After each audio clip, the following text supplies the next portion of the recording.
ناظرین و سامعین، السلام علیکم ورحمۃ اللہ وبرکاتہ۔ ایک بہت ہی زیادہ پوچھے جانے والا سوال کہ ہم بستری کتنے دن بعد کرنی چاہیے۔ یہی سوال حکیم لقمان سے کسی شخص نے کیا کہ اے حکیم لقمان، مجھے بتلائیے کہ مجھے ہم بستری کتنے دن بعد کرنی چاہیے۔ حکیم لقمان بہت ہی بڑے حکیم گزرے ہیں، آپ نے ان کا تذکرہ تو سنا ہوگا، قرآن مجید میں بھی ان کا ذکر موجود ہے۔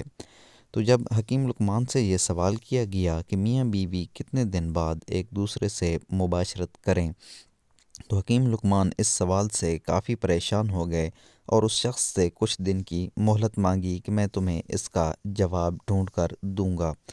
تو کچھ دنوں کے بعد حکیم لقمان نے اس شخص سے کہا کہ تم اگر ہم بستری کرنا چاہتے ہو تو مہینے میں ایک بار ہم بستری کر لیا کرو۔